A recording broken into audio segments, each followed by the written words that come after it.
तो बेसिकली आज हम जब स्टार्ट करेंगे तो we going to start with metallurgy part. ठीक है। मेटलर्जी का पार्ट देखो उसमें क्या चीज है। जब हम मेटलर्जी की बात करें तो इसमें हो क्या रहा है जस्ट अंडरस्टैंड। मेटलर्जी का मतलब क्या होता है। बेसिकली हम ये चीज समझे कि भाई we have to extract metals from under the earth. ठीक है। तो we have to extract metals from under the earth. That is nothing but what, that is metallurgy. ठीक है। तो जैसे आप ये सोचो कि अगर मान लो मुझे अर्थ के नीचे से गोल्ड निकालना है, या मुझे अर्थ के नीचे से सिल्वर निकालना है, या मुझे अर्थ के नीचे से आयरन निकालना है, या अर्थ के नीचे से मुझे कॉपर निकालना है, तो आप ये चीज समझो कि मुझे ये सारे के सारे मेटल्स अंडर दी अर्थ ही मिलते हैं। है ना। अगर ये सारे के सारे मेटल्स मुझे अंडर दी अर्थ ही मिलते हैं तो हम इनको कैसे निकालेंगे। अब लॉजिकली समझना क्या है, हमारे पास कई सारे मेटल्स होते हैं। जैसे अगर हम रिएक्टिविटी सीरीज की बात करें, जैसे अगर हम रिएक्टिविटी सीरीज की बात करें तो हम क्या बोलते हैं उसके अंदर कि हमारे पास जो मेटल्स है वो कौन से, कासी, नाथ, का, माली, आलू, जरा, पीके, से, पकाता है, Cu, Hg, Ag, Au, Bt। सही बात है। तो हमारे पास ये सारे जो मेटल्स हैं, तो this is going to be what, potassium, sodium, calcium, magnesium, aluminium, zinc, iron, tin, lead, hydrogen, copper, mercury, silver, gold, platinum. तो ये क्या है मेरे पास, this is going to be potassium, this is going to be sodium, this is going to be calcium. तो ये मेरे पास क्या है, this is going to be magnesium, this is going to be magnesium, this is going to be aluminium, this is going to be zinc, this is going to be iron, this is going to be tin, this is going to be lead, this is going to be hydrogen, this is going to be copper, this is going to be mercury, this is going to be silver, this is going to be gold, and this is going to be platinum. तो हमारे पास ये सारे के सारे जो elements हैं इन सबका scene क्या है, इन सबका सीन क्या है मुझे बताओ। So we going to have hydrogen, sodium, calcium, you understand. तो इन सब में क्या है कि ऊपर से लेके नीचे तक जब हम जा रहे हैं तो हमारे पास यहाँ पे क्या हो रहा है कि रिएक्टिविटी डिक्रीजेस। है ना। देखो एक सिंपल सी बात हमको ये चीज समझनी है कि भाई मान लो मैं बोल रही हूँ कि मेरे पास एक मेटल है, तो मेटल का केमिकल नेचर कैसा होता है। Metal is that element which loses electron. सही बात है। विच लूजेस इलेक्ट्रॉन, सिंपल सी बात है। तो अब ये बताओ कि भाई एक बच्चा है जो बहुत अच्छा पढ़ता है ना, पर एक अच्छा बच्चा कौन, एक अच्छा बच्चा है वो जो बहुत अच्छा पढ़े और बहुत जल्दी पढ़े, मैं जो समझाऊं वो बहुत जल्दी समझ जाए। है ना। तो वो मेटल है अपना अच्छा, वो अच्छा बच्चा है। तो इसका मतलब अगर हम बोल रहे हैं कि भाई एक स्टूडियस बच्चा है, एक बहुत ही रिएक्टिव बच्चा है, इसका कहने का मतलब क्या है कि जो बच्चा बहुत जल्दी कोई चीज समझ जाए वो एक रिएक्टिव बच्चा है। इसी तरह से मेटल्स की अगर बात करते हैं तो मेटल्स कौन से होते हैं, which loses electrons. Are you understanding? So what are metals? Metals are those which loses electrons. That exactly is nothing but what? That is a metal. तो अब आप एक लॉजिक ये चीज समझो कि जब हम मेटल की बात करते हैं तो हम क्या बोलेंगे बताओ। हम कहते हैं जी दो तरीके के मेटल्स। अब ये बात तो आपको पता है कि जिसकी वैलेंस शेल में एक, दो या तीन इलेक्ट्रॉन्स हैं, जिसकी वैलेंस शेल में एक, दो या तीन वैलेंस इलेक्ट्रॉन्स हैं, सिर्फ वही एलिमेंट्स ऐसे हैं जो लूज करना चाहते हैं क्या, जो लूज करना चाहते हैं इलेक्ट्रॉन्स। You understand. तो मान लो मेरे पास एक है लिथियम, तो लिथियम का साइज छोटा है, कॉन्फ़िगरेशन क्या है, एटॉमिक नंबर 3 है, कॉन्फ़िगरेशन 2 1 है, तो यहाँ पे 2 है और यहाँ पर 1 है। और सोडियम का है तो उसमें क्या कॉन्फ़िगरेशन है, 2 8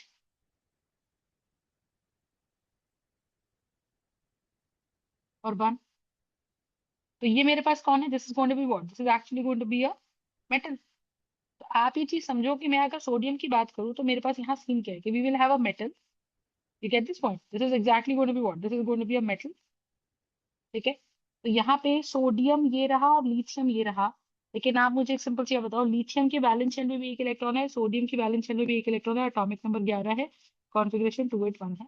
एटॉमिक नंबर लिथियम का 3 है, कॉन्फ़िगरेशन 21 है।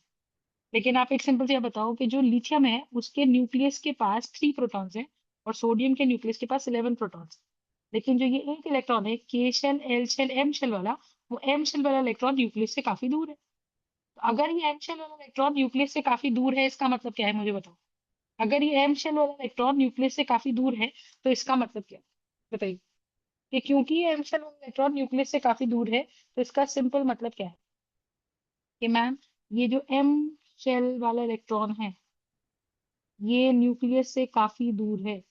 और क्योंकि ये न्यूक्लियस से काफी दूर है, इसका मतलब क्या है मुझे बताओ। कि उस पे फोर्स ऑफ अट्रैक्शन बहुत कम पहुंच रही है। अगर इस पे फोर्स ऑफ अट्रैक्शन बहुत कम पहुंच रही है, इसका मतलब क्या है, इस पे फोर्स ऑफ अट्रैक्शन बहुत ही कम। और क्योंकि फोर्स ऑफ अट्रैक्शन बहुत ही कम है, इसका मतलब क्या है मुझे बताओ। अगर फोर्स ऑफ अट्रैक्शन बहुत कम है, इसका मतलब क्या है बताओ। कि मैम ये वाला इलेक्ट्रॉन जो है will lose quickly. Are you understanding the part. ये वाला इलेक्ट्रॉन विल लूज क्विकली, क्योंकि इस पे फोर्स ऑफ अट्रैक्शन कम है। तो हल्की सी भी अगर मैंने हीट दे दी, मान लो मैंने 10 जूल की हीट दे दी, मान लो मैंने 20 जूल की हीट दे दी, है ना। मान लो मैंने 10 जूल की हीट दे दी, मान लो मैंने 20 जूल की हीट दे दी, तो ये वाला इलेक्ट्रॉन क्या करेगा, हीट देते ही इलेक्ट्रॉन की स्पीड बढ़ेगी। और ये इलेक्ट्रॉन की जो स्पीड है, ये इलेक्ट्रॉन की स्पीड जल्दी जल्दी बढ़ेगी, तो आउटवर्ड फोर्स बढ़ेगी। आउटवर्ड फोर्स बढ़ेगी, तो इसका मतलब क्या है मुझे बताओ। अगर इस पे आउटवर्ड फोर्स बढ़ेगी, तो ये आउटवर्ड फोर्स बढ़ने से इलेक्ट्रॉन एटम छोड़कर चला जाएगा। और जब ये इलेक्ट्रॉन एटम छोड़ के चला जाएगा, तो होगा क्या मुझे बताओ। कि भाई जल्दी लूज कौन करेगा, ये वाला जो इलेक्ट्रॉन है, ये वाला न्यूक्लियस के बहुत पास है, closer to the nucleus. This is closer to the nucleus. और अगर ये न्यूक्लियस के बहुत क्लोज है, तो क्या होगा मुझे बताओ। If it is closer to the nucleus, then what do you think is going to happen. What do you think is going to happen then the if it is going to be closer to the nucleus, then the electron shall be held tightly। तो वो electron बहुत tightly held होगा, समझ में आई। अगर वो electron बहुत ही ज्यादा टाइटली हेल्ड होगा, इसका मतलब क्या है मुझे बताओ। अगर वो इलेक्ट्रॉन बहुत ही ज्यादा टाइटली हेल्ड होगा, इसका मतलब क्या है मुझे बताओ। बोलो। It will be difficult for lithium, it will be difficult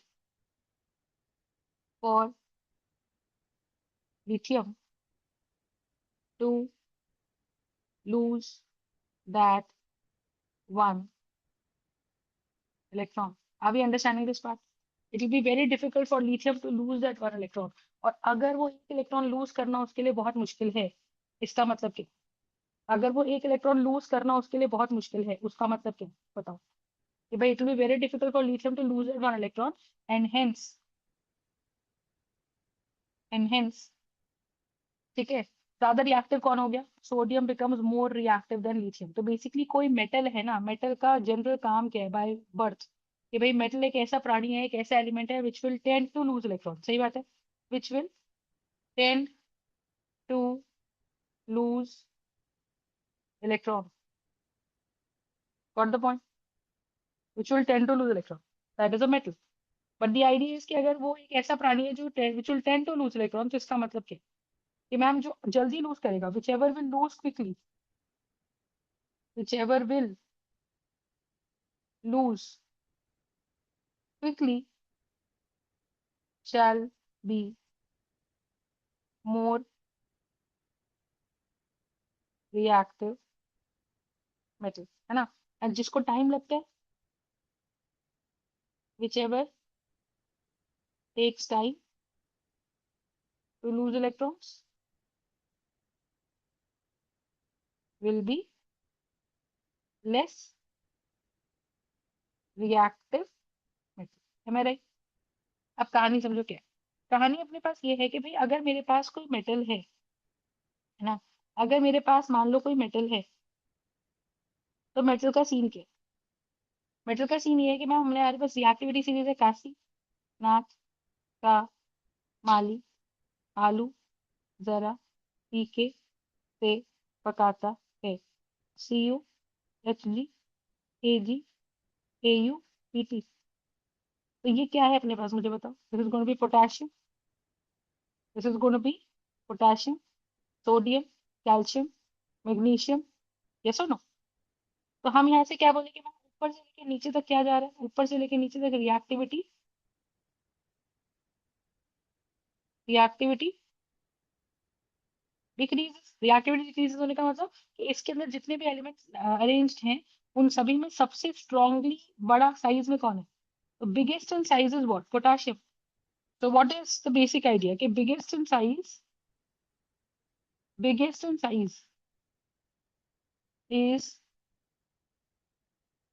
potassium. You understand? और अगर साइज में कौन है बड़ा? पोटाशियम बड़ा है. साइज में बड़ा कौन है? पोटाशियम है. It will lose electrons very quickly. It will lose electrons very quickly. I hope the concept is clear up till now. ठीक है, तो reactive metal is one which loses electrons very quickly. Less reactive element is one which does not lose electrons very quickly. I hope the concept is clear, guys. Is this concept clear or not? Just tell me. Thumbs up or thumbs down.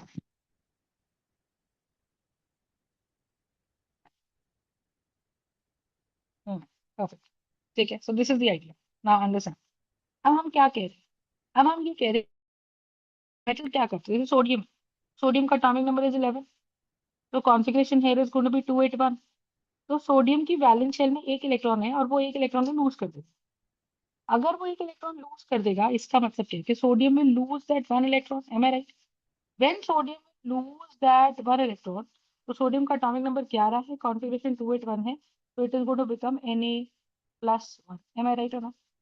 तो इसके अंदर कितने electron रहेंगे? 10 electron है. तो यहाँ पे मेरे पास क्या सीन है मुझे बताओ? 11 इलेक्ट्रॉन है. 11 प्रोटॉन्स बराबर 11 इलेक्ट्रॉन है. इलेक्ट्रॉन्स वैलेंस शेल से गए, तो न्यूक्लियस पे प्रोटॉन्स तो अभी भी 11 ही है. They are not equal. तो एक इलेक्ट्रॉन का चार्ज -1, तो 10 इलेक्ट्रॉन का चार्ज -10. एक प्रोटॉन का चार्ज +1, तो 11 प्रोटॉन्स का चार्ज +11. तो नेट चार्ज बन गया +1. तो सोडियम के ऊपर चार्ज आ गया +1, और जिसके ऊपर भी पॉजिटिव चार्ज आता है हम उसको कैटायन कह देते हैं. अभी अंडरस्टैंडिंग? जिसके ऊपर +1 का चार्ज आता है हम उसको कैटायन. अभी अंडरस्टैंडिंग दिस पार्ट? राइट? तो क्या हम ये बोल रहे हैं मेटल्स का काम क्या होता है? Metals job is to lose electrons and hence become a cation. Electron metals job is to lose electrons and hence become a cation. And hence become a cation. अभी अंडरस्टैंडिंग द पार्ट? तो ये metal का काम. तो ये metal का काम. Understood the point? Got it? That's the idea. तो metal job is to lose electrons and hence become a cation. अब आप समझो क्या है. अब हम ये बोल रहे हैं कि हमारे अर्थ के अंदर देखो, ये अर्थ है अगर, तो अर्थ पहली बात स्फेरिकल होती है. उसके अंदर जो कोर होती है ना अर्थ की, जो कोर होती है, उसमें क्या भरा होता है? लावा. है ना? अब जब लावा भरा पड़ा है तो आप मुझे बताओ कि अर्थ की कोर है और कोर में क्या भरा पड़ा है? लावा. तो ये कोर है. ये क्या है? लावा भरा पड़ा है. अब लावा क्या करे? लावा के अंदर सारे के सारे क्या है? लावा के अंदर सारे के सारे मोल्टन मेटल्स है. लावा के अंदर सारे के सारे क्या है? मोल्टन मेटल्स है. अगर लावा के अंदर सारे के सारे मोल्टन मेटल्स हैं, इसका मतलब क्या है? मुझे सिंपल से बता दो कि लावा के अंदर अगर सारे के सारे मोल्टन मेटल्स हैं, ठीक है, तो आपको सारे मेटल्स मिलते हैं. कभी कभी क्या होता है, लावा इसमें से ऊज आउट हो जाता है. यहाँ से क्या हो जाता है? लावा इसमें से कभी कभी ऊज आउट हो जाता है. और लावा अगर कभी कभी इसमें से ऊज आउट हो जाएगा, तो इसका मतलब क्या है कि लावा इसमें से निकल गया, लावा इसमें से निकल गया, लावा इसमें से निकल गया, लावा इस पूरे में से निकल गया. जब लावा इस पूरे में से ऊज आउट हो जाएगा, इसका मतलब क्या है? मुझे बताओ. बताओ कि मैम कहीं कहीं पे लावा, यहाँ पत्थर पड़े हुए हैं, है ना, इन पत्थरों के बीच में जाके लावा कहीं ना कहीं स्टक हो जाए. इन पत्थरों के बीच में जाके लावा कहीं ना कहीं स्टक हो जाएगा. अभी अंडरस्टैंडिंग? तो यहाँ पे भी क्या भरा पड़ा है? लावा. यहाँ पे भी क्या भरा पड़ा है? लावा. यहाँ पे भी क्या है? लावा. लावा में कौन कोई मेटल आ गया, मान लो कॉपर आ गया, तो कॉपर यहाँ पे भी है. कॉपर यहाँ पे आयरन पहुंच गया, यहाँ मैग्नीशियम पहुंच गया, इस जगह पे मैग्नीशियम भी पहुंच गया. क्यों? क्योंकि लावा कभी कभी फटता है और वहां से निकल जाता है. तो हम क्या बोलेंगे कि लावा might ooze out at certain places. So lava might ooze out at certain places, and hence shall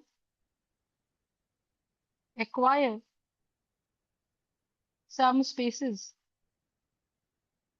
between the stones or between the rocks in the earth. और जब ये लावा ठंडा होता है, and when this lava cools down, it acquires, and when this lava cools down, it acquires what? It acquires a solid form. लेकिन अब आप देखो, इस लावा में बहुत सारे मोल्टन मेटल्स थे, तो वो मोल्टन मेटल भी जम जाते हैं। अब आप पहली बात ये समझो कि लावा गर्म है। अगर लावा गर्म है, इसका मतलब क्या है? कि लावा गर्म है। अब लावा अगर गर्म हो गया, इसका मतलब क्या है? कि मैम, लावा गर्मी की वजह से जो Fe है, वो अपने इलेक्ट्रॉन्स लूज करके Fe+2 बन सकता है, मतलब 2 इलेक्ट्रॉन्स लूज कर सकता है। क्योंकि आपको ये बात पता है कि इलेक्ट्रॉन किसी भी एटम से लूज कराना है अगर, तो हमें क्या करना पड़ेगा? हमें उसे हीट देनी पड़ेगी। तो हमने क्या करा? हीट दिया। तो जब हमने हीट दिया तो होगा क्या? हीट देने से ये जो इलेक्ट्रॉन है, ठीक है, जो धीरे धीरे घूम रहा था, अब वही इलेक्ट्रॉन और तेज तेज तेज तेज घूमेगा। अब जब वही इलेक्ट्रॉन और तेज तेज तेज तेज तेज तेज घूमेगा, इसका मतलब क्या है मुझे बताओ? कि जब वही इलेक्ट्रॉन बहुत तेज तेज घूमेगा, तो ये वाला इलेक्ट्रॉन बहुत जल्दी निकल जाएगा, क्योंकि इसकी आउटवर्ड सेंट्रीफ्यूगल फोर्स बढ़ेगी। अगर इसकी आउटवर्ड सेंट्रीफ्यूगल फोर्स बढ़ेगी, तो इसका मतलब क्या है? अगर इसकी आउटवर्ड सेंट्रीफ्यूगल फोर्स बढ़ेगी, तो इसका मतलब क्या है मुझे बताओ? अगर इसकी आउटवर्ड सेंट्रीफ्यूगल फोर्स बढ़ रही है, इसका मतलब क्या है? बोलो। That whenever is the outward centrifugal force increasing, then what do you think is happening? बोलो। बोलो। कि भाई मैम, एक ना कहीं इलेक्ट्रॉन निकल जाएगा। तो इसका मतलब ऐसे ही, अगर लावा गर्म है, तो लावा की गर्मी से, हीट से, वो जो Fe है, वो Fe क्या करेगा? वो Fe अपने इलेक्ट्रॉन लूज करेगा। और जब Fe अपने इलेक्ट्रॉन लूज करेगा, तो Fe क्या बना लेगा? Fe+2 बना लेगा। तो it is going to lose 2 electrons. Am I right? तो this is actually going to lose 2 electrons. Am I right? तो Fe पे कैसा चार्ज आ जाएगा? Fe पे चार्ज आ जाएगा Fe+2। Are we understanding this part? ऐसी अगर हम बात करें Fe का, तो Fe पे चार्ज आ जाएगा कैसा? Fe+3, यानी कि 3 इलेक्ट्रॉन्स लूज कर देगा। क्यों कर देगा? ऐसे हर मेटल का हाल है।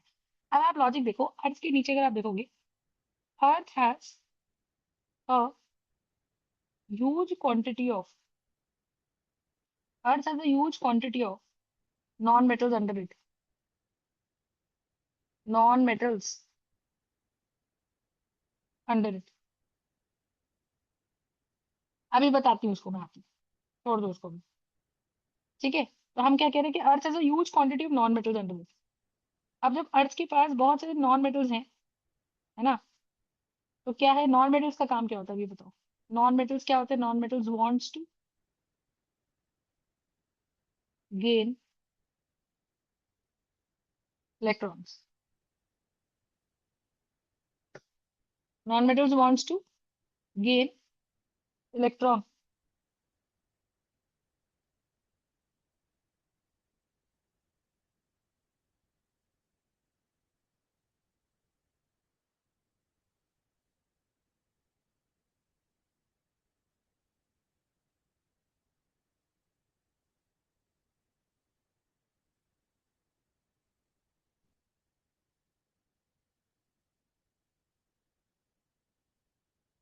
ठीक है, तो non metals wants to gain electron.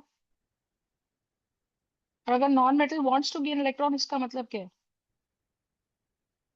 कि भाई, अगर हम क्या बात करें, बताओ? Non metals wants to gain electron. Yes और नो? तो इसका मतलब क्या है?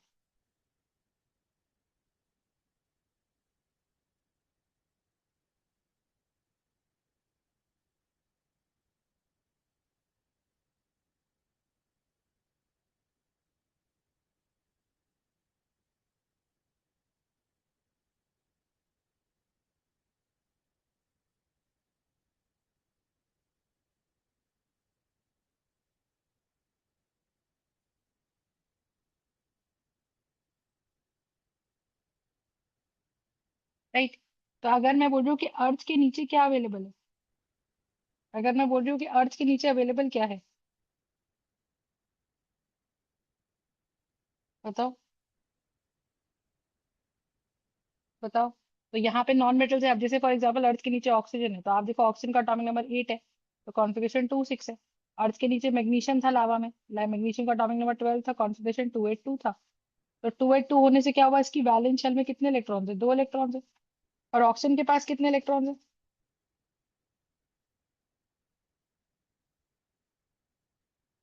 और ओ के पास कितने इलेक्ट्रॉन है, 1 2 3 4 5 6।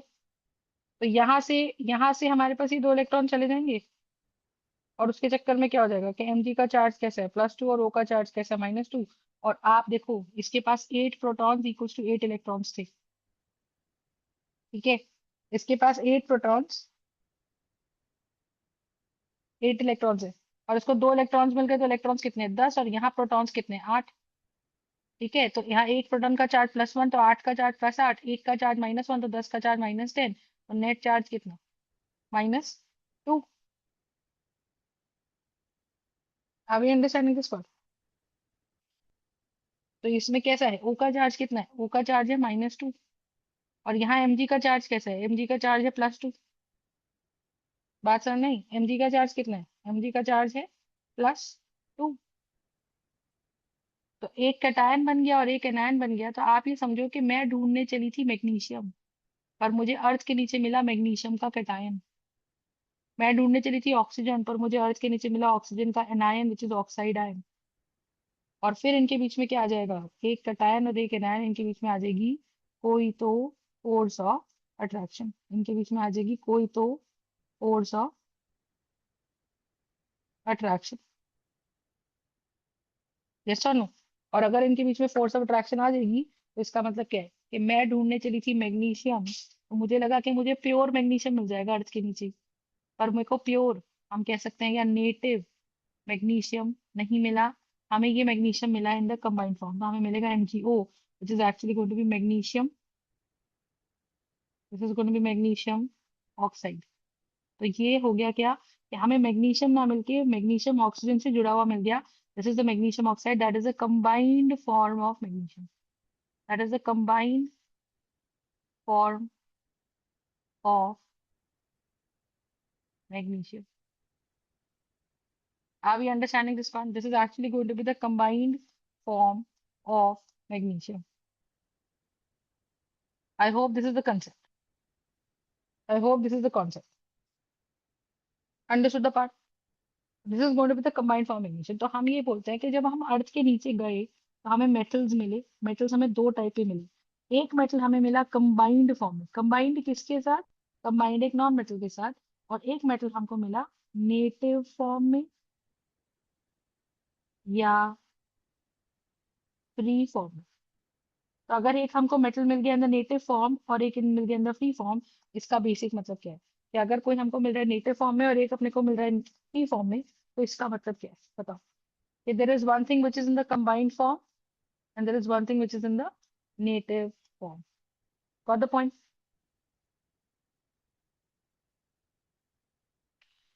Got the point or not? So when you say that something is in the native form and something is in the free form, this is exactly going to be the metals का part. तो native form में कौन मिलते हैं, those metals which are less reactive, which are less reactive, those metals which are less reactive,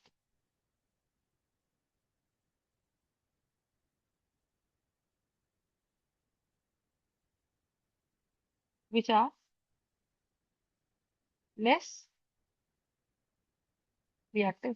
जैसे कि gold हो गया। गोल्ड किसी के साथ कंबाइंड नहीं मिलता, गोल्ड सीधा गोल्ड नगेट्स मिल जाएंगे। प्लैटिनम हो गया, प्लैटिनम किसी से कंबाइंड नहीं मिलता, सीधा प्लैटिनम के टुकड़े मिल जाएंगे। तो hence they are free form. Combined form में क्या हो गया, all metals apart from gold and platinum are found connected to non metals, they are all found connected to non metals। Is this part clear? तो ये हमारा metallurgy का first start है। What do you mean by metallurgy? तो metallurgy के लिए आप बोलोगे कि metallurgy means the combine, means the process, means the process of the extraction of metals from the earth judiciously. No, no, silver is found in the earth in the form of silver sulfide. It is pretty reactive. Okay. Extraction of metals from the earth judiciously, judiciously and economically. मतलब कम से कम पैसा खर्च करके हम ज्यादा से ज्यादा metal निकाल पाए विदाउट वेस्टेज, है ना, economically. So metallurgy basically means what? Metallurgy means the process of the extraction of metals from the earth judiciously and economically is called metallurgy. तो हम ये पढ़ने जा रहे हैं. तो हमें सारे के सारे मेटल्स मिलेंगे कहाँ से? हमें सारे के सारे मेटल्स मिलेंगे अर्थ के नीचे से. Are we understanding this part और नॉट जस्ट कॉन्सेप्ट? समझ में आ गया कि नहीं आ गया बताइए. तो हमने कहा जी ठीक है, बहुत अच्छी बात है, हमें कोई भी मेटल निकालना है तो हमें वो मेटल अर्थ के नीचे से निकालना है. और अर्थ के नीचे मेटल्स हमको दो फॉर्म में मिलते हैं. ठीक है, हमारे पास जितने भी मेटल्स हैं वो किस कैटेगरी में लाई करते हैं?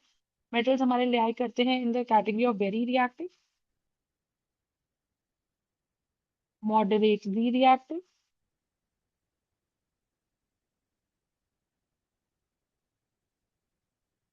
And least reactive. And least reactive. तो very reactive and moderately reactive का सीन क्या है? मुझे बताओ. ठीक है, वेरी रिएक्टिव और मॉडरेटली रिएक्टिव का सीन क्या है? गॉट द पॉइंट कि मैम ये तो कंबाइंड फॉर्म में मिलेंगे, ये तो कंबाइंड फॉर्म में मिलेंगे,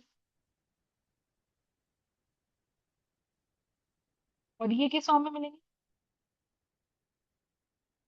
ये मुझे नेटिव फॉर्म में मिलेंगे. एक कंबाइंड फॉर्म में मिलेंगे और एक मुझे किस फॉर्म में मिलेंगे? नेटिव फॉर्म में मिलेंगे. अब ये अंडरस्टैंडिंग दिस पार्ट में. ठीक है, तो एक कंबाइंड फॉर्म में मिल रहे हैं और एक अपने को नेटिव फॉर्म के अंदर मिल रहे हैं. This is what exactly metals are. ठीक है, अब मेटलर्जी के स्टेप्स क्या हैं? देखो, सबसे पहला अगर हम मेटलर्जी के स्टेप्स देखें तो steps of metallurgy. What are the steps of metallurgy? सबसे पहला step of metallurgy is digging. गड्ढा खोदो, बहुत डीप गड्ढा खोदो और उसमें से मेटल निकालो. Digging of ore. नेक्स्ट हमारे पास होता है, और क्या होता है अभी हम पढ़ेंगे. नेक्स्ट हमारे पास होता है पल्वराइजेशन. Pulverisation of ore.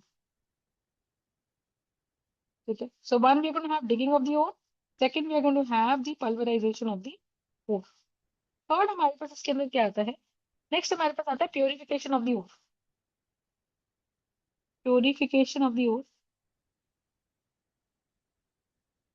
या इसको हम एक और नाम से आते हैं, which is also called as purification of the ore. ठीक है, या इसको हम और किस नाम से जानते हैं? Beneficiation of the ore.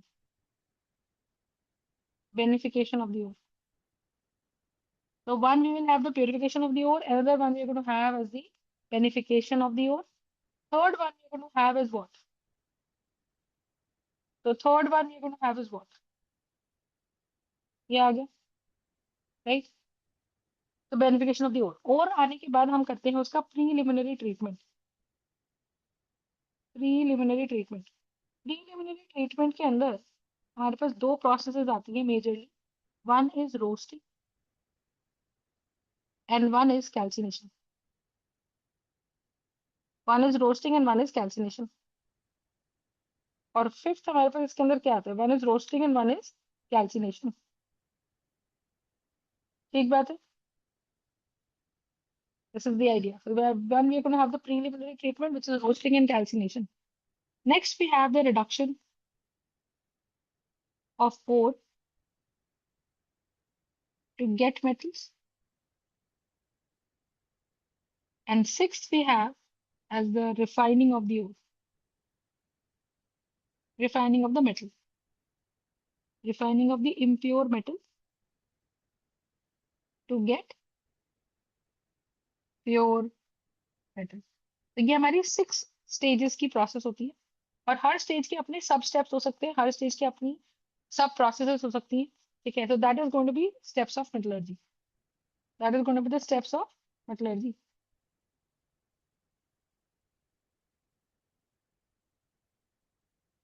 That is going to be the steps of metallurgy. Got it? So digging of the ore, और डिगिंग ऑफ द ओर में हमारे पास एक टारगेट आता है क्या, कि डिगिंग ऑफ द ओर के अंदर हमें टारगेट क्या मिलेगा कि भाई ma'am weather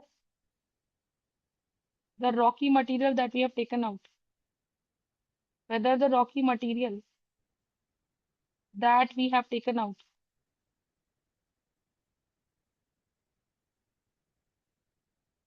is mineral or ore, कि वो मिनरल है या वो ओर है, ये अपने को नहीं पता। ठीक है, कि that rocky material that we have taken out is mineral or ore, तो ये अपने को देखना पड़ेगा। अब देखते हैं इसको, तो we are going to have digging of the ore, next we are going to have the pulverisation of the, next we are going to have the purification of the ore और the beneficiation of the ore, next we're going to have the preliminary treatment, which is going to be roasting and calcination. Next we're going to have the reduction of the ore, next we're going to have the reduction of the ore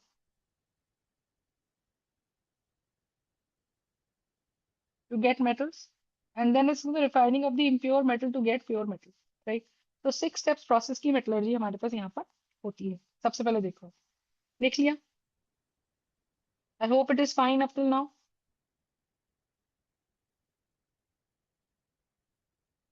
ठीक है, next देखते हैं। Next हमारे पास इसके अंदर क्या आता है,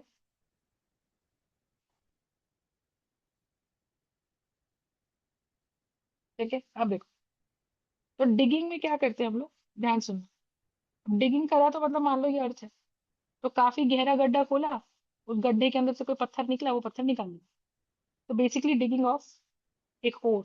हाँ, ओर होता क्या, ध्यान समझो। अब मैंने कहा भाई अर्थ के नीचे बहुत सारे पत्थर बने पड़े, हमने क्या करा, हमने कोई भी पत्थर एक्सट्रैक्ट कर लिया, मान लो ये पत्थर एक्सट्रैक्ट कर लिया, मान लो ये पत्थर एक्सट्रैक्ट कर लिया, पत्थर 1 पत्थर 2 पत्थर 3, है ना, तो हमने कोई भी पत्थर एक्सट्रैक्ट कर लिया। Got the point, got the point. तो पत्थर 1 ले लिया, पत्थर 2 ले लिया, पत्थर 3 ले लिया, हमने ये एक्सट्रैक्ट कर लिया। बात समझ में? जब हमने ये पत्थर एक्सट्रैक्ट कर लिया तो मुझे बताओ इसमें होगा क्या, बोलो। या हमने जब ये पत्थर एक्सट्रैक्ट कर लिया, तो पत्थर एक्सट्रैक्ट करने के बाद हमने देखा कि भाई ये पत्थर जो निकाला, ठीक है, एवरी पत्थर इज कॉल्ड एज मिनरल। क्यों? मिनरल क्या है, mineral is a Rocky material, Rocky material which contains metal compounds or metals, which contains metal compounds और metal। बात समझ में आ रही है? तो what is it, it is basically mineral है क्या, मिनरल बेसिकली एक रॉकी मटेरियल है, जो क्या कंटेन करता है अपने अंदर, मुझे बताओ, जो क्या कंटेन करता है अपने अंदर, मुझे बताओ, बोलो। एक ऐसा रॉकी मटेरियल, जैसे मान लो मैं मैग्नीशियम ढूंढने चली तो उस पत्थर में बहुत ज्यादा मात्रा में मैग्नीशियम ऑक्साइड मिल गया, या बहुत ज्यादा मात्रा में मैग्नीशियम सल्फाइड मिल गया। तो क्यों भाई, क्योंकि अर्थ के नीचे सल्फर एक नॉन मेटल था, मैग्नीशियम एक मेटल था, मेटल और नॉन मेटल में बॉन्ड तो बन ही जाता है। तो अर्थ के नीचे लावा की गर्मी से ही क्या हुआ, अर्थ के नीचे लावा की गर्मी से ही क्या हुआ, मुझे बताओ, कि मैग्नीशियम सल्फर से जुड़ गया। तो मैंने जब पत्थर निकाला तो उस पत्थर के अंदर मुझे क्या मिला, उस पत्थर के अंदर मुझे मैग्नीशियम सल्फाइड मिल गया। यस और नो? उस पत्थर के अंदर मुझे क्या मिल गया, मैग्नीशियम सल्फाइड मिल गया। तो मैंने कहा जी ठीक है, बहुत अच्छी बात है। ठीक है, तो ये जो पत्थर है, इस पत्थर को मैं बोलूंगी मिनरल। मान लो मैंने कोई पत्थर निकाला, उस पत्थर में काफी क्वांटिटी में गोल्ड मिल गया, गोल्ड प्योर मिल गया, क्योंकि गोल्ड तो लेस रिएक्टिव है, गोल्ड तो किसी नॉन मेटल से जुड़ता है नहीं, तो गोल्ड ही मिल गया। अब अगर मुझे गोल्ड मिल गया, इसका मतलब क्या है, मुझे बताओ। अगर मुझे अर्थ के नीचे गोल्ड मिल गया, what does that basically means, just tell me. अगर मुझे अर्थ के नीचे गोल्ड मिल गया तो इसका मतलब क्या है, मुझे बताओ। ये जो गोल्ड मिला है, ये जो गोल्ड मिला है, इसका बेसिक मतलब क्या है, कि मैम ये पत्थर हम बोलेंगे कि ये गोल्ड का मिनरल है। बात समझ में आ रही है? तो what is mineral, it is any rocky material under the earth which may contain the metal compound और which may contain the metal. फंडा समझ में आया? Which may contain the metal compound और which may contain the metal, वो मेरा क्या है, that shall be always be my, that shall always be what, that shall always be what,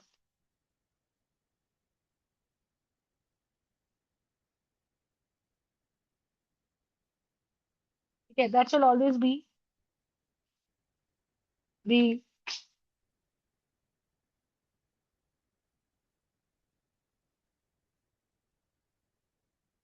mineral. अब मैंने क्या देखा, मैंने कहा यार अर्थ के नीचे से मैंने दो पत्थर निकाले, दो पत्थर निकाले अर्थ के नीचे से। एक पत्थर में मैग्नीशियम था, दूसरे पत्थर में भी मैग्नीशियम था, है ना। एक पत्थर में मैग्नीशियम था और दूसरे पत्थर में मैग्नीशियम था, तो होगा क्या मुझे बताओ। एक पत्थर में भी मैग्नीशियम था और दूसरे पत्थर में भी मैग्नीशियम था, तो इस पोर्शन में क्या होगा, इस पोर्शन में क्या होगा और इस पोर्शन में क्या होगा मुझे बताओ।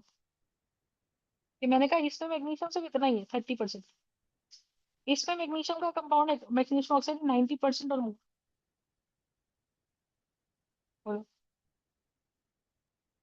This is going to be 30% or more, or this is going to be 90% or more. Got the point? तो इसका मतलब क्या हुआ मुझे बताओ।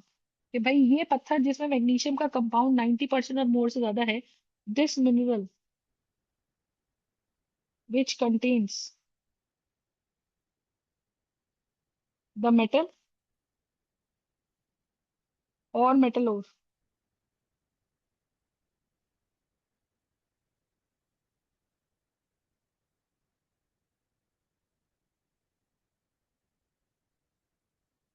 in the quantity 90% or more is called,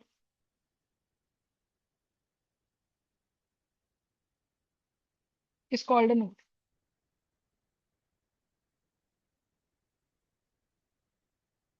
Got the point? Is called an ore। Got the point? तो और क्या है, और एक ऐसा मिनरल है जिसमें मेटल या मेटल की क्वांटिटी 90% या उससे ज्यादा है, और बाकी सब में मेटल तो है पर 90% नहीं है। तो आप मुझे बताओ कौन से पत्थर पे पैसा खर्च करना ज्यादा रहेगा, कि भाई मैं पत्थर पे केमिकल लगाऊं भी, सारे प्रोसेस लगाऊं भी, और पता चले जी मुझे 10 ग्राम मेटल मिल रहा है। तो 1 करोड़ रुपए खर्च करके मुझे थोड़ा सा ही मेटल मिल रहा है, वो मेरे काम का कोई बात नहीं है। Are we understanding this part. लेकिन हाँ, मुझे 1 करोड़ खर्च करके मान लो मुझे 100 किलो मेटल मिल रहा है, तो उसको बेच के शायद मैं 2 करोड़ रुपए कमा भी लूं, तो मेरे लिए फायदा क्या है, प्रॉफिटेबल क्या है, मेरे लिए प्रॉफिटेबल क्या है, मेरे लिए प्रॉफिटेबल नहीं है, मेरे लिए प्रॉफिटेबल क्या है।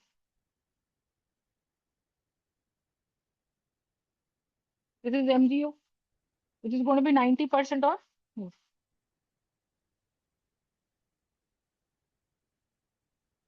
Are we understanding this part?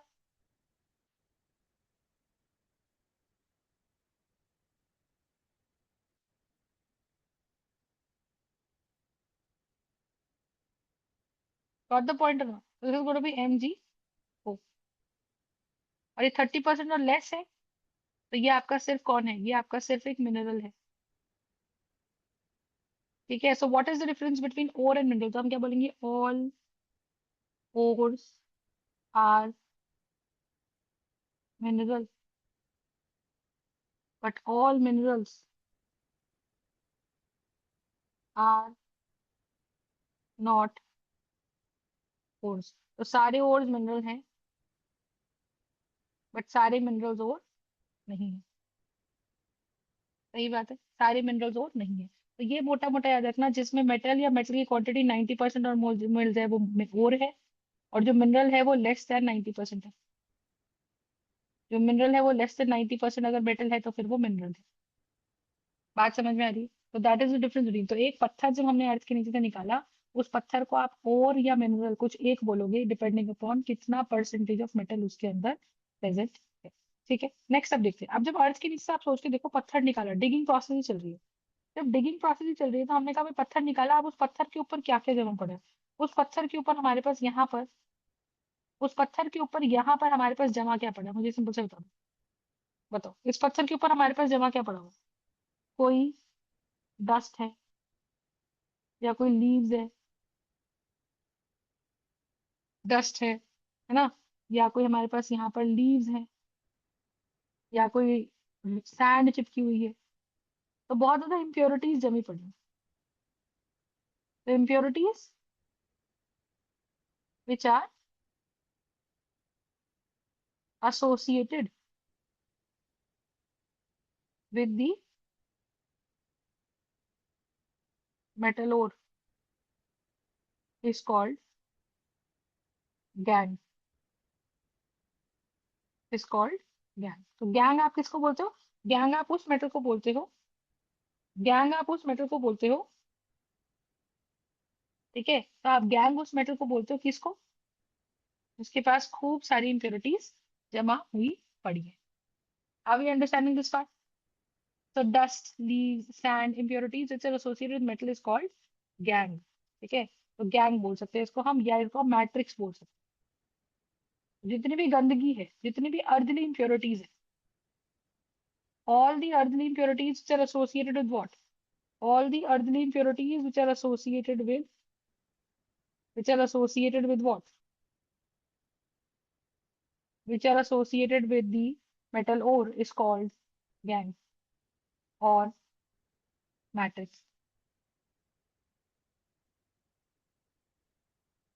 ठीक है? तो अब हमें क्या करना है? हमें सबसे पहले ये बाहर का, अब गैंग दो तरीके का होता है, देखो क्या।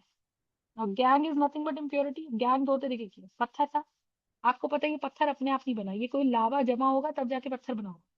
जब लावा जम रहा था तो आपको पता है कि भाई मेजोरिटी एरिया में मैग्नीशियम ऑक्साइड था। पर जरूरी है कि पूरे पत्थर में मैग्नीशियम ऑक्साइड हो? नहीं, ऐसा कोई जरूरी नहीं है। कहीं पर जिंक ऑक्साइड भी हो सकता है, कहीं पर लेड सल्फाइड भी हो सकता है।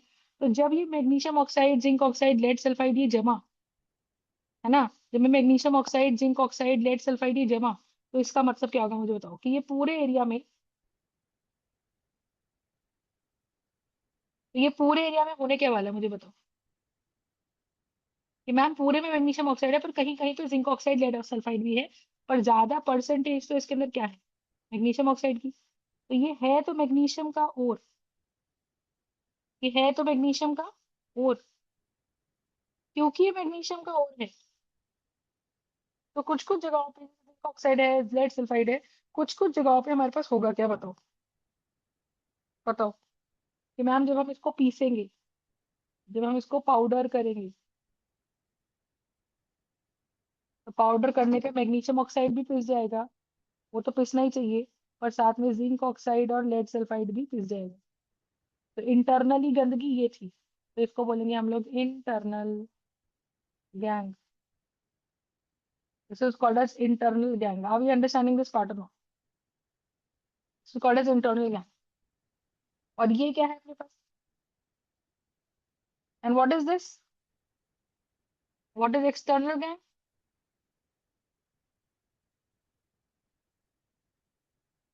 This is external gangue. ठीक है, एक्सटर्नल गैंग है। और ये क्या है अपने पास? Internal gang. तो एक इंटरनल गैंग है, एक एक्सटर्नल गैंग है। इंटरनल गैंग और एक्सटर्नल गैंग में डिफरेंस क्या है? बोलो। इंटरनल गैंग है जो पिस जाता है, मेटल और कंपाउंड के अलावा भी जो दूसरे कंपाउंड्स प्रेजेंट है, दूसरे मेटल के कंपाउंड्स प्रेजेंट है, जो मेटल के साथ अगर पिस जाए, तो पिसने पे वो पाउडर प्योर नहीं रहता। उस पाउडर में मैग्नीशियम ऑक्साइड जो निकालना चाह रहे थे वो भी पिस गया, साथ में जिंक ऑक्साइड भी पिस गया, साथ में लेड सल्फाइड भी पिस गया। क्योंकि ये पिस गया तो हम कह रहे हैं कि ये पूरा जो एक्सटर्नल, ये इंटरनल गैंग। लेकिन एक्सटर्नल गैंग में क्या क्या आ जाता है हमारे पास? जब पत्थर पूरा होता है, उस पूरे पत्थर के ऊपर कुछ तो मिट्टी लगी हुई है, कुछ पत्तियां लगी हुई हैं, कुछ है ना। This is earthly, all earthly impurities, all earthly impurities,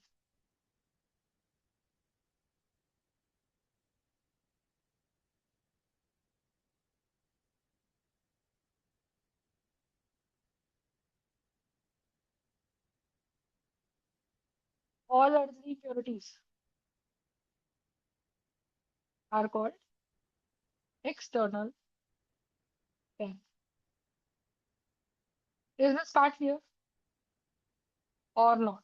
So that is going to be the external gang. Understood the point or not? Just tell. So we have gang, which is the internal gang, and we'll have the external gang.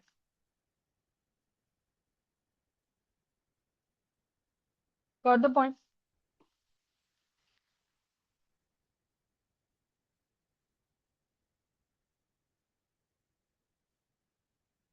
That's the idea. So all earthly impurities are called external gang.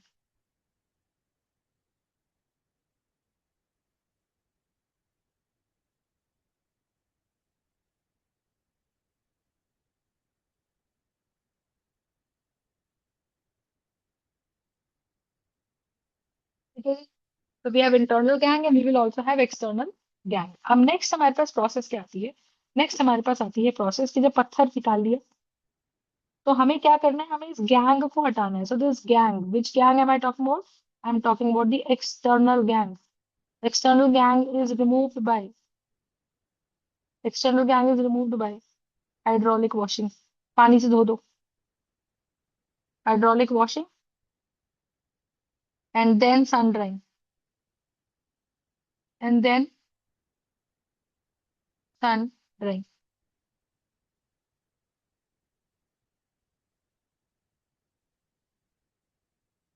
ठीक है। So external gangue is removed by hydraulic washing and then sun drying. ठीक है।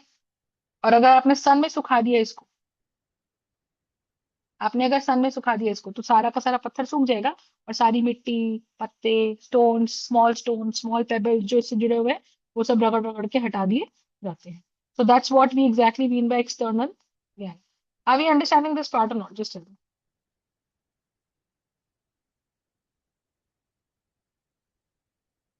Got the point?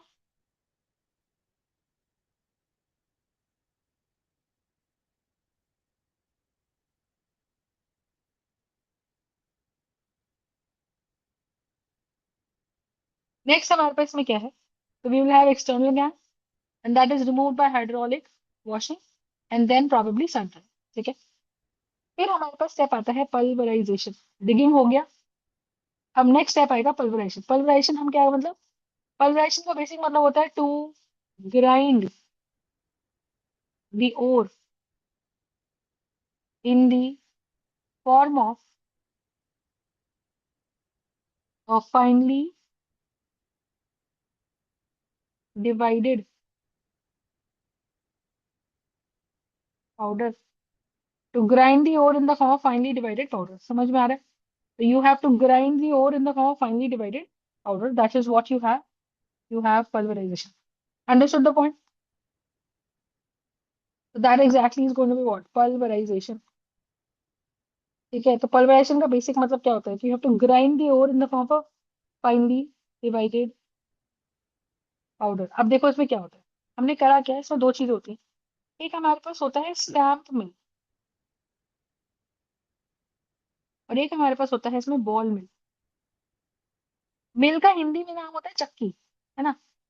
तो चक्की में आटा पिसते हैं ना, तो मोटे मोटे आप गेहूं के दाने डालते हो, पर गेहूं के दाने डालने के बाद जो हमारे पास पाउडर बन के आता है, वो बॉल, वो चक्की से पिस के फाइनली डिवाइडेड पाउडर बन जाता है। ऐसे ही एक होता है हमारे पास स्टैम्प मिल, और एक हमारे पास जाता है ball mill. Are you understanding this part? So one we are going to have the stamp mill and one we are going to have the ball मिल।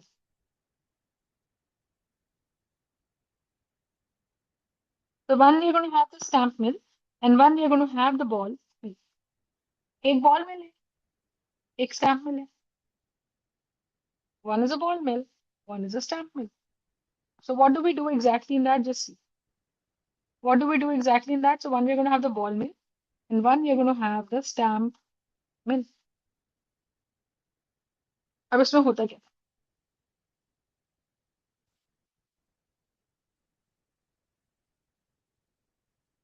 ठीक है। अब डिफरेंस क्या है ध्यान से देखो। So we're going to have the stamp mill and one we're going to have the ball mill।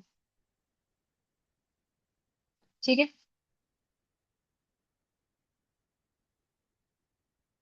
अब difference क्या है? मान लो एक स्टैम्प मिल होता है। स्टैम्प मिल में क्या होता है? नीचे वाला स्टैम्प तो फिक्स्ड होता है ना? और it could be multiple stamps, it could be single stamp, लेकिन हम पत्थर यहाँ रखते हैं। और जो ऊपर वाला स्टैम्प है ना अपना, ये जो ऊपर वाला स्टैम्प है, ये ऊपर वाला स्टैम्प हमारा क्या करेगा?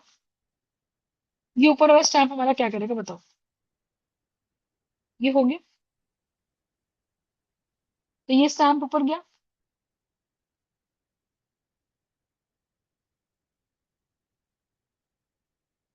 ठीक है। ये वाला स्टैम्प हमारा ऊपर गया, और ये जब ऊपर गया तो ये ऊपर से नीचे गिरेगा। जैसे ही ऊपर गया और जहां नीचे गिरा, तो ये पत्थर हमारा टूट टूट के छोटे छोटे ग्रैन्यूल्स के अंदर टूट जाता है। तो हम इसको स्टैंपिंग करते हैं, मतलब फटफट ये ऊपर जाता है फिर नीचे गिर जाता है, ऊपर जाता है फिर नीचे गिर जाता है। तो बार बार it is going to hit this rocky material, this ore, और वो ओर हमारा छोटे छोटे ग्रैन्यूल्स के अंदर कन्वर्ट हो जाता है। तो सबसे पहला काम होता है to convert it into granules. Are we understanding this part not just? तो हमारे पास है क्या? हमारे पास ये आएगा ग्रैन्यूल्स। कॉन्सेप्ट क्लियर है तो बताइए। So we are going to have these granules, understood the part? This is going to be the granule part.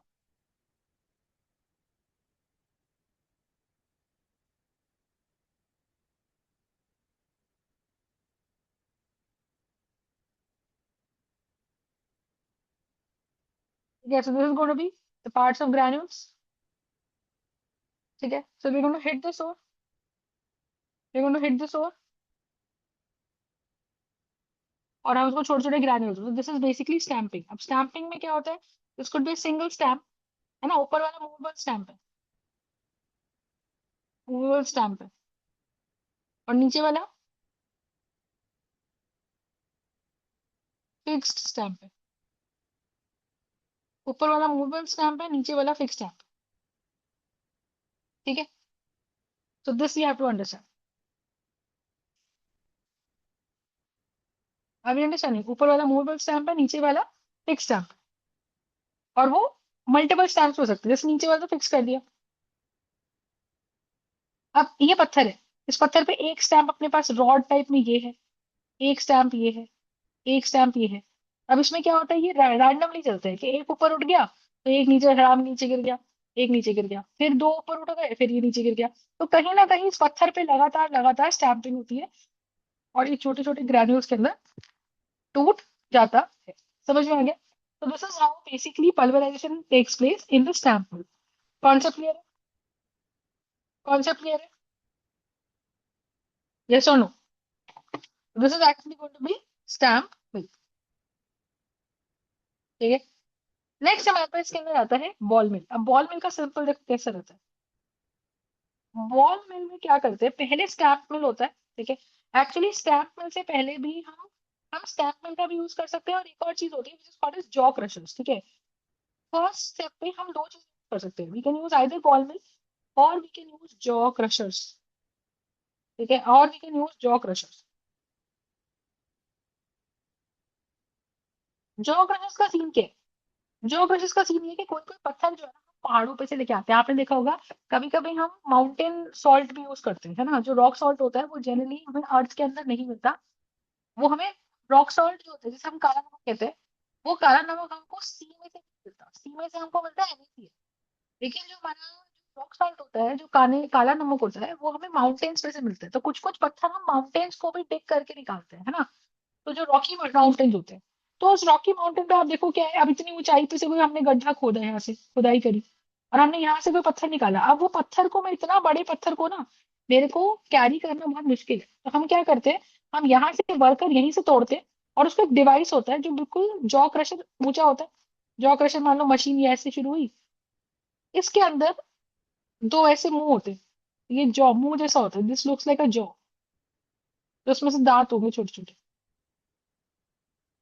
और पत्थर जहां से हमने निकाला, वो पत्थर हम इसके अंदर घुसा देते हैं, और ये इसको दबा देता है। दबाने से ये पत्थर छोटे छोटे ग्रैन्यूल्स में हो जाता है, फिर ये नीचे गिर जाता है। नीचे गिर के हम उसको ट्रॉली में ट्रांसफर कर लेते हैं। तो फर्स्ट स्टेप पे एक बड़े से पत्थर को छोटे छोटे छोटे छोटे छोटे छोटे ग्रैन्यूल्स में तोड़ना, थ्रू आइदर स्टैम्प में और through jaw crushers. Jaw crushers हम कब यूज करते हैं? जॉ क्रशर्स हम तब यूज करते हैं जब हमें पत्थर जहां से निकाला और फैक्ट्री जहां है वो बहुत दूर है, तो हमें जॉ क्रशर से हाथ की हाथ तोड़ना है और उसको ट्रॉली में डाल के ले जाना है। लेकिन अगर हम ग्रैन्यूल्स की बात करें तो हम कब यूज करते हैं बताओ? हम तब यूज करते हैं स्टैम्प मिल, जब मुझे पता है कि मैंने यहीं से गड्ढा खोदा, यहीं से मैंने पत्थर उठाया, और यही मेरी फैक्ट्री है। तो फैक्ट्री में इंस्टॉल्ड होते हैं, बिल्कुल नियरेस्ट फैक्ट्री के अंदर इंस्टॉल्ड रहते हैं स्टैम्प मिल। पर अगर मान लो कोई ऐसा पत्थर है जो मेरी फैक्ट्री के पास मिलता ही नहीं है, और मैंने उसका कारोबार शुरू कर दिया कि मैं तो जी लोहा बेचूंगी, अब लोहा मेरी फैक्ट्री से कोसों दूर मिल रहा है, तो मैं उसका जो पत्थर निकाल के लाऊंगी, मैं उसको वहीं जॉ क्रशर में तोड़कर फिर लाऊंगी। लेकिन अगर मुझे पता है कि कोई पत्थर मैंने फैक्ट्री ही वहां डाली जिस धरती में मेरा रिक्वायर्ड मेटल मिलता है, मैंने फैक्ट्री वहीं नियरेस्ट लगा ली, तो मैं फैक्ट्री में ही स्टैम्प मिल इंस्टॉल कर लूंगी, और वर्कर्स को बोलूंगी कि भैया ठीक है, एक ठेला ले लो, उस ठेले में से ये पत्थर उठा उठा के स्टैंपल वाली जगह पे डाल दो, स्टैंपल फटाफट उसको तोड़ देगा। तो डिस्टेंस का फर्क होता है कि जब फैक्ट्री हमारी क्लोजेस्ट है तो हम स्टैंपल यूज कर रहे हैं, जब फैक्ट्री हमारी दूर है तो हम जॉ क्रशर्स को इस्तेमाल कर रहे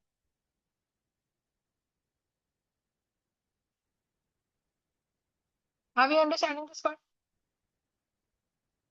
ये कॉन्सेप्ट हमें अच्छे से समझ में आना चाहिए।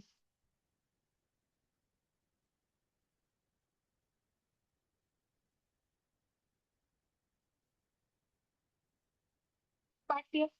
उसके बाद हमारे पास आता है ball mill. Thumbs up or thumbs down? Jaw crushers clear है, स्टैम्प मिल क्लियर है guys, crystal mill. So we are basically going to what? We're going to have ball mill. We are basically going to have what? Ball mill. ठीक है। तो ball मिल का basic मतलब क्या है? तो बॉल मिल का बेसिक मतलब क्या है? देखिए,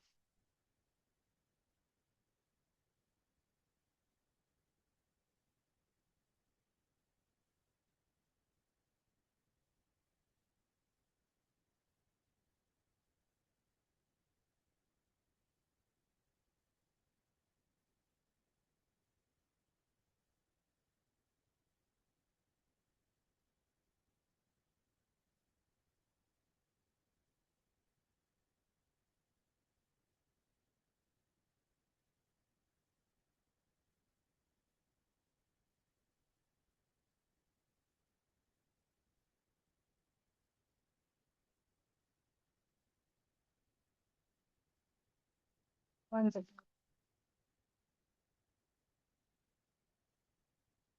ठीक है, अब देखो, अब बॉल मिल का बेसिक डिफरेंस क्या है? बॉल मिल का फर्क ये होता है कि भाई इसमें ना एक सिलेंड्रिकल चक्की होती है, बहुत लंबी सी सिलेंड्रिकल चक्की होती है।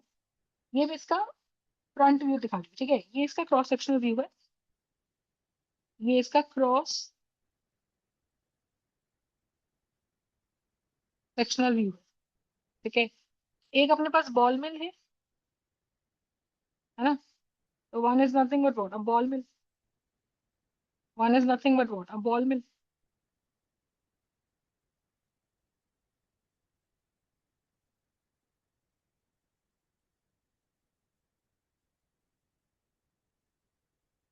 What is this? This is going to be a ball mill. तो मैं इसका फ्रंट व्यू दिखाती हूँ। इसमें क्या होती है, इसमें जगह जगह पे बड़ी बड़ी बॉल जैसे पड़ी होती है। ठीक है। तो ये इसका ट्रांसवर्स व्यू दिखा रखा है। ट्रांसवर्स व्यू मतलब साइड से। ठीक है, साइड व्यू दिखा रखा है। क्रॉस सेक्शन व्यू कैसे दिखेगा? इस साइड से अगर देखोगे तो मुझे एक सर्कल दिखेगा, और ऐसा लगेगा कि सर्कल के अंदर एक बड़ी सी हेवी सी डेंस बॉल है। This is the dense heavy ball in the big cylindrical, it's a dense heavy ball in the big cylindrical structure.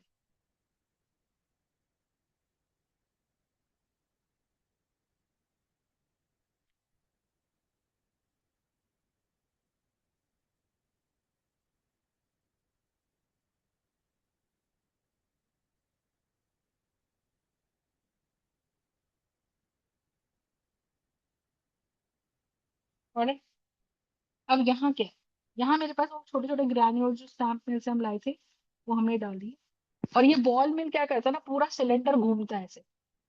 ठीक है, तो चक्कर काटता है। और जब ये चक्कर काटेगा तो ये बॉल अपने को ऐसे गोल गोल चक्कर काटती हुई नजर आएगी, ऐसे गोल गोल, है ना? अब आप ये देखो, हम क्या करते हैं, हम बाहर वाले सिलेंडर को, जो ये बड़ा वाला सिलेंडर है, इसको हम बहुत तेज तेज तेज से घुमाते हैं। अब आप लॉजिकली ऐसे समझो कि जैसे मान लो मैं तुमको एक कोई गोल चीज है उसको घुमा रही हूँ, तो उसके अंदर मान लो ये बॉल में ऐसे घूम रहा है, तो इसके अंदर वाली, जैसे गाड़ी में अगर हम बैठे हैं और गाड़ी तेज चल पड़ती है, मान लो ये गाड़ी है और गाड़ी तेज चल पड़ी और तुम ये सीट पे बैठे हुए हो ऐसे करके, तुम ये सीट पे बैठे हुए हो, तो होगा क्या मुझे बताओ?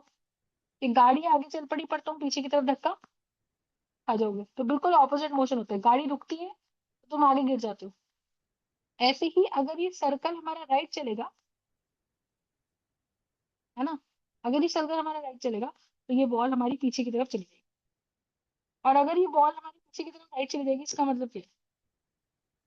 अगर ये बॉल हमारी पीछे की तरफ चली जाएगी, इसका मतलब क्या है मुझे बताओ? ये आगे की तरफ चक्कर खा जाएगा।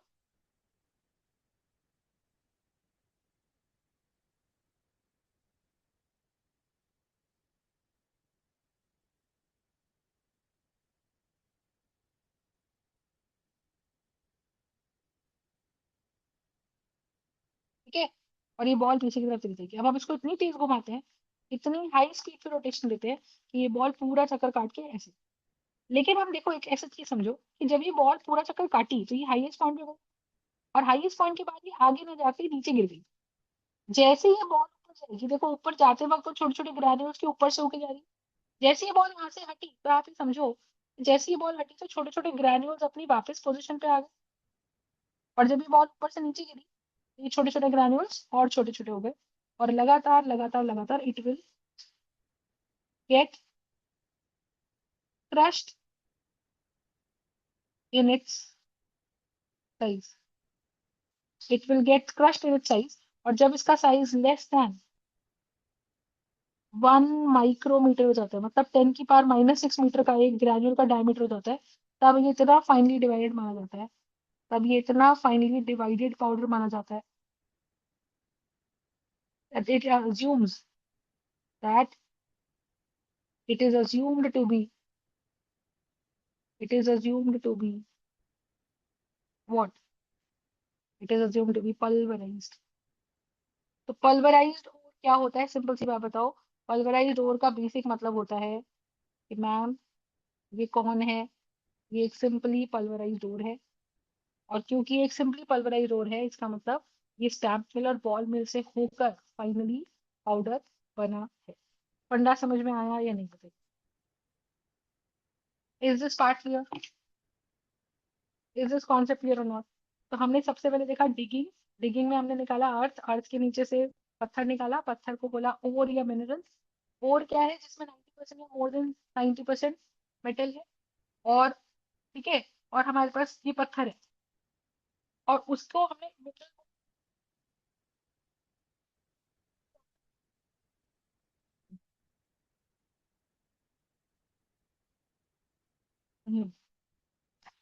got the point? And hence, what do you think is going to happen? Just tell me. उसमें से मेटल निकालना हमारे हमारे लिए प्रॉफिटेबल नहीं होगा। ठीक बात है।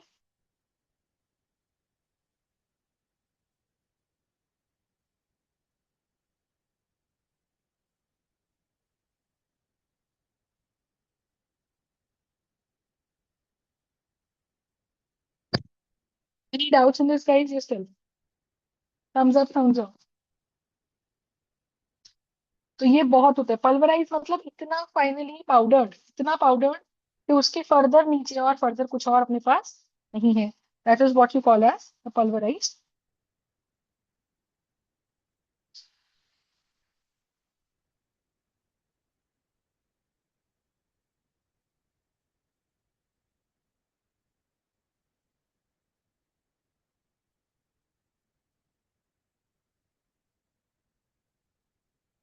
That is going to be a pulverized core. तो साइज बेस्ड होता है। क्रशिंग में क्या रहता है, जब हम कहते हैं कि हमने किसी को क्रश कर दिया, तो क्रश और पल्वराइज्ड ओर में डिफरेंस क्या है? क्रश्ड ओर या पल्वराइज्ड ओर में डिफरेंस क्या है? पल्वराइज्ड ओर 10⁻⁻6 मीटर के अंदर जाता है, ये 10⁻⁻3 मीटर में साइज आता है। साइज हम क्या बता रहे हैं? डायमीटर, पार्टिकल का डायमीटर। ठीक है, मतलब डायमीटर अगर इसका 0.1 सेंटीमीटर होगा तो ये क्रस्ट होगा, लेकिन इसका डायमीटर अगर 10⁻⁻4 सेंटीमीटर होगा, यानी कि 0.0001 सेंटीमीटर होगा, तो ये हमारा पल्वराइज्ड ओर होगा। अब ये अंडरस्टैंडिंग दिस पार्ट, तो ये हमारा पल्वराइज्ड ओर होगा। गॉट द पॉइंट और not? This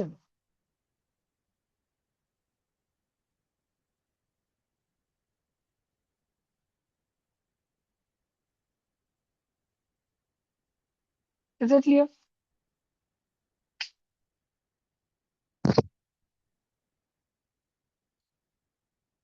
So that's it for today.